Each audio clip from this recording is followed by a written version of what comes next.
Olá pessoal, hoje o Arquitetura em Dia tem o prazer de receber o economista e diretor administrativo do Tecnovates, Eloni José Salvi. Salvi, olá. É um prazer te receber. Obrigado pelo convite, Adriana. Imagina, eu que agradeço, pelo aceite. E gostaria de começar conversando contigo um pouquinho sobre essa tua relação com a inovação e com o empreendedorismo, Como tu começaste a te envolver e fala pra gente enveredar um pouquinho em como essas duas temáticas se relacionam com a arquitetura e com a cidade. Eu acho que a minha vida relacionada ao empreendedorismo e inovação começou desde criança. Eu tinha muita curiosidade, eu lia muitos livros sobre tecnologias diferentes.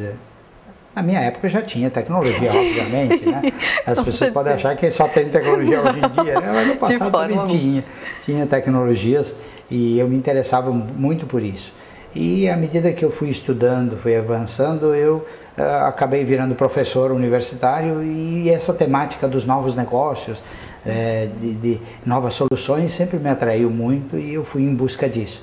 E foi um caminho natural, Porque empreendedorismo nada mais é do que a gente encontrar soluções para os problemas. Isso é empreender. Quando você enxerga um problema, uma dificuldade de alguém ou da sociedade e você busca uma solução, você está sendo empreendedor. E a inovação, então, é ser empreendedor antes que os outros, Ou seja, buscar uma solução que ninguém tinha pensado antes. Aí você está sendo inovador. Quando você traz algo que a sociedade acaba comprando, obviamente, que a sociedade adota essa nova tecnologia, essa nova solução, e você foi o primeiro a trazer, então você é o inovador. Então essas coisas me atraem muito porque buscar aquilo que ainda não existe, a solução não pensada, às vezes um pequeno detalhe resolve uma série de problemas. Isso me encanta, saber que às vezes pequenas coisas podem resolver grandes problemas. Então isso é a grande atração minha por essa área do empreendedorismo e da inovação. Imagino que tenha muito a ver com a simplicidade das ideias também, Em geral, as maiores problemáticas são resolvidas com ideias muito simples. E não faltam exemplos disso, Não faltam exemplos. Agora, claro que tem questões complexas que precisam de soluções complexas, mas normalmente se a gente simplifica, a gente acha um caminho mais rápido. Hoje se fala muito do tal do Lean, Startup Lean Technology, Lean Construction. Para achar Lean Construction, ou seja, para achar maneiras, na verdade atalhos, A gente evitar caminhos não necessários ou demorados para achar a solução, Perfeito. Então esse é um caminho interessante.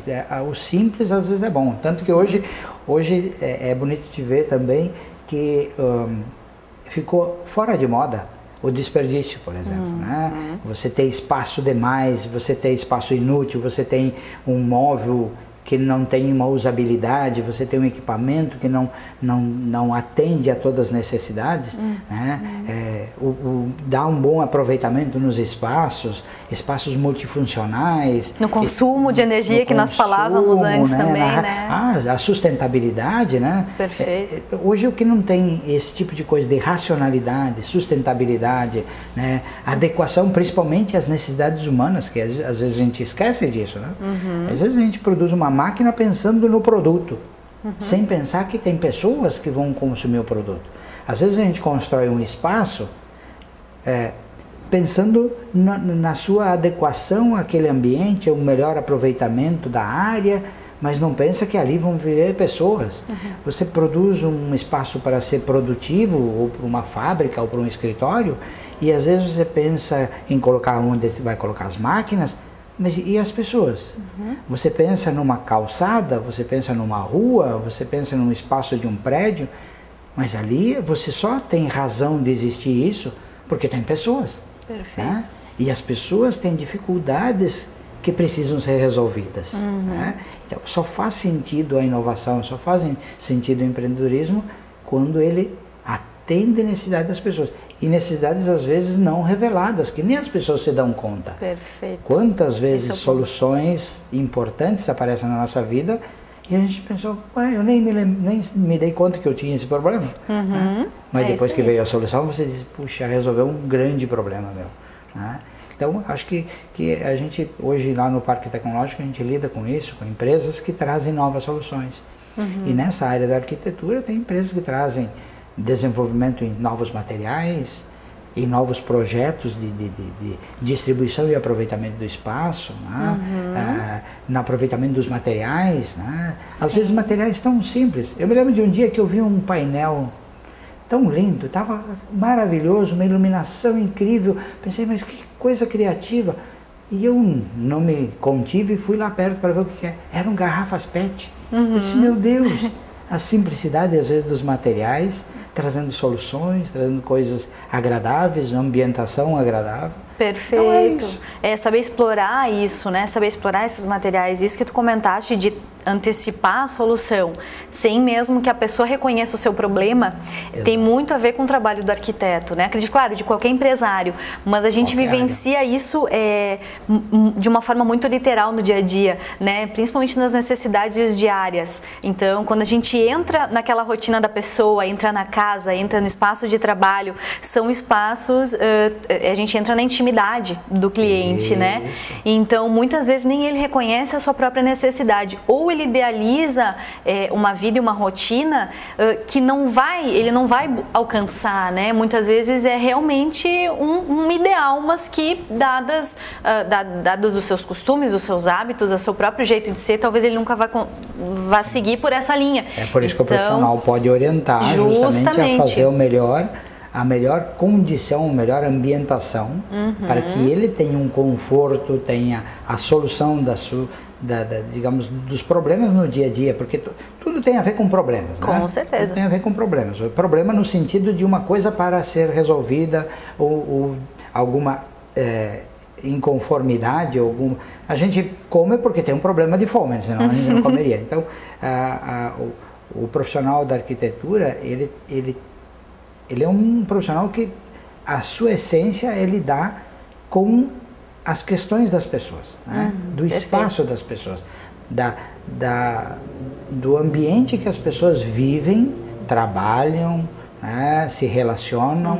Então, esses ambientes têm que ser pensados a partir das pessoas. Tem que ser pensado a partir das pessoas. Mas respeitando o que hoje é também necessário, que é o ambiente, né? Tornar os materiais com durabilidade mais longa, né? Aproveitar materiais que poderiam eventualmente ser desperdiçados. Né? Tudo isso são inovações e são soluções que cada dia mais a gente vê por aí. A gente circulando um pouco, a gente percebe que muitos ambientes se tornam cada vez mais amigáveis às pessoas. Né? Perfeito. A cidade tem que ser amigável às pessoas. Ela tem que permitir o carro? Sim, tem que permitir o carro, porque isso ajuda as pessoas também. Mas ela tem que ser amigável às pessoas. A calçada tem que ser para as pessoas circularem. Né? É isso aí. Às vezes a calçada é feita muito mais para que o carro possa acessar a rua do que para o pedestre andar. Perfeito. Né? Então, isso aí. essas coisas tem que pensar a partir das pessoas. A minha concepção é assim, qualquer produto, qualquer serviço, qualquer atividade tem que pensar que ali o final é atender as pessoas. Essa é a Perfeito, onde o pensamento não pode ser unicamente cartesiano, né? Nós temos que pensar nas pessoas. Até porque as pessoas não são cartesianas, né? Exatamente. Não somos cartesianos. Não. Nós somos muito instáveis na nossa maneira de ser. Exato, muito complexos muitas vezes. Complexo. E sabes que existe um livro agora, eu não recordo o nome, mas ele fala sobre Las Vegas, conta todo o histórico, né? E lá fala exatamente da sua concepção pensando no automóvel. Então, Las Vegas tem todas aquelas edificações com uma escala muito além do convencional, justamente porque foi pensado, na realidade, deveria chamar atenção quando o carro passasse. Então, as escalas deveriam tomar outra proporção. Né? Então, aquilo é realmente o oposto do que a gente tem que pensar, não, vamos dizer que Las Vegas não seja uma cidade exemplar, não tem as suas qualidades, mas digamos Sim. que ela foi pensada justamente sob a ótica extrema do que a gente busca como cidade, como convívio, né? Ela foi feita justamente com outro tipo de objetivo. Então era o lazer, né? Era aquela coisa do turismo. Nós temos que pensar que nós temos uma cidade onde o comércio, a indústria e a moradia tem que casar, tem que conversar. Sim, e aí entra toda a discussão do plano diretor que a gente sempre fala, né? E que muitas vezes a gente tem que cuidar para muitos interesses não se sobreporem, digamos, a sociedade como tem que aceitar cidadã, né? Determinadas condições que favoreçam depois a própria sociedade. Perfeito. Por exemplo, quando você vê uma rua toda em que os prédios estão todos conectados, para mim isso é um contrassenso, porque você cria um ambiente tão inadequado, tão inóspito. Eu já fui em cidade, eu gosto muito da cidade de Recife, em que os prédios me chamou a atenção e eu perguntei, ué, por que os prédios são todos separados aqui? Não, porque isso lá na década de 60, alguém pensou assim, olha, nós não podemos grudar os prédios, senão a gente elimina todo o fluxo de ar do ambiente e ele se torna inóspito. E aí você olha para aquela cidade, parece um paliteiro, né? Todos os prédios separados. Só que torna a cidade mais agradável. Né? Salubre. E às vezes as pessoas dizem, não, mas peraí, mas eu vou perder esse espaço entre um prédio e outro. Não, você não vai perder. Você vai ganhar em qualidade de vida, em qualidade de espaço. Então, e outras coisas que a gente faz. Nós estamos aqui num ambiente que tem ar-condicionado do tipo split. Né? Hoje as pessoas parece que se tornam um pouco até chique falar que eu tenho um split. Só que as pessoas não se dão conta que em determinadas condições isso é um veneno. Por quê? Porque o tipo split não renova o ar. Perfeito. Não renova o ar. Então você passa a dormir a noite inteira com o mesmo ar ali dentro. Isso não é saudável. Né? Então você tem que o arquiteto tem que dizer, olha, tem que ter um jeito de ter algum tipo de entrada de ar. Em algum momento. Em algum momento tem que entrar o ar. Você não pode ficar 24 horas dentro de um espaço com o mesmo ar circulando. É isso aí. Você tem que pensar nisso. Você tem que pensar que se você fizer o teto, o telhado embutido, né? Bonitinho, você não enxerga o telhado, e aí aquelas calhas, aí um pouco num dia de vento, um saco plástico, uma folha de jornal, um papel, um galho, uma folha, foi lá, tapou o seu o ralo da saída de água e tudo transborda. Será que não era melhor botar o telhado para fora e você não correr esse risco de ter essa dificuldade? Aí as pessoas têm que aceitar determinadas condições que vão ser, no longo prazo, mais favoráveis para ela. Porque às vezes nós, pessoas, também, quando demandamos o trabalho de um arquiteto ou de um engenheiro, ou de qualquer outro profissional, a gente é muito imediatista. A gente não pensa nos problemas que podem ocorrer. A gente tem que aceitar que problemas que a gente imagina remotos podem acontecer de um dia para outro. E aí você está numa situação extremamente desfavorável porque você não aceitou um mínimo de diferença em termos de projeto. Então, isso a gente tem que pensar. Infelizmente a gente ainda não tem a cultura, nós achamos que temos, mas nós não temos a cultura do planejamento ainda, né?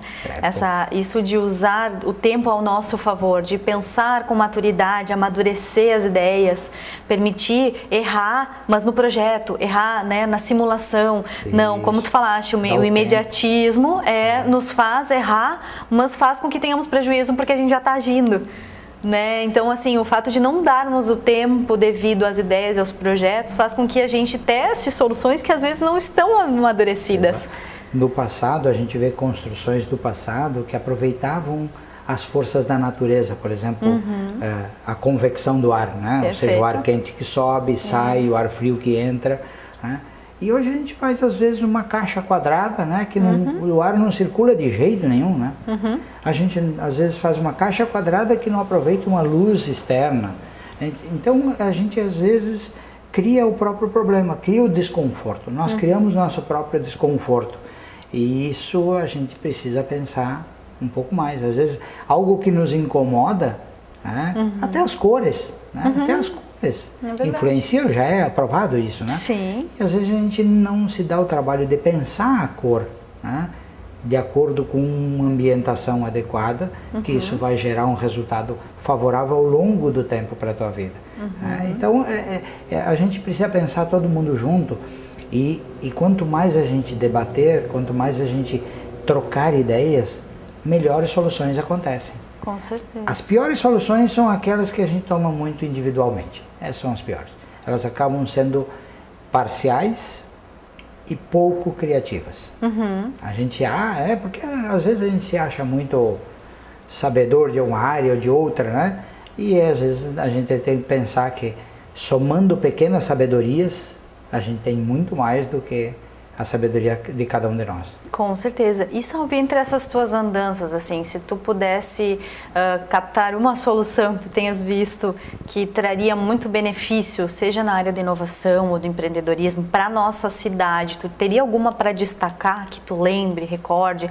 Uma solução de planejamento, uma solução de projeto, enfim, entre essas tuas andanças aí pelos países, são muitas buscando coisas inovação, enfim. Mas eu vejo que as soluções mais adequadas, por exemplo, que nós no Brasil temos uma dificuldade muito grande, é o transporte coletivo, por exemplo. Mobilidade urbana. A mobilidade urbana através de transporte coletivo. Isso nós pecamos dramaticamente, né? A gente não tem feito isso e isso é muito ruim. E o outro são os espaços urbanos mais liberados, ter espaços urbanos livres, né? A gente vê que as cidades mais agradáveis são aquelas que têm espaços urbanos livres, áreas públicas, áreas comuns livres. Quando há uma densidade muito grande, a gente percebe que a cidade fica mais dura, fica mais pesada, fica mais barulhenta, fica mais difícil de viver. Mais estressante, né? Mais estressante. Então, cidades que têm muitas áreas verdes, que têm espaços públicos, que tenha áreas mais amplas, né, de circulação, elas são cidades melhores de viver. Perfeito. Né? E eu já visitei cidade de 3, 4 milhões de habitantes que tem mínimos de edifícios, por exemplo. Mas você tem um problema daí, como é que eu vou de carro para cá, para lá?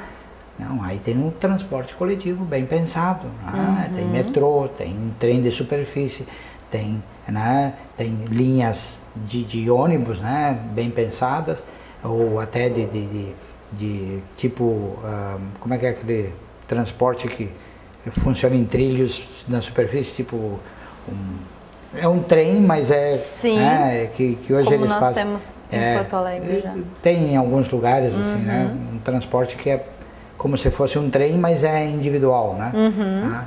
E estes também, muitas cidades preservam isso porque é transporte público, é espaço público. Então, as soluções que mais me agradam são essas, aquelas que privilegiam o transporte público e privilegiam espaços para as pessoas. Isso é fundamental. Mas não espaços para as pessoas dentro de casa, espaço ao ar livre. Né? Preferencialmente com área verde. Com área verde, com calçadas amplas. Claro. Esse espaço para respirar, contemplar. Exatamente. Enfim.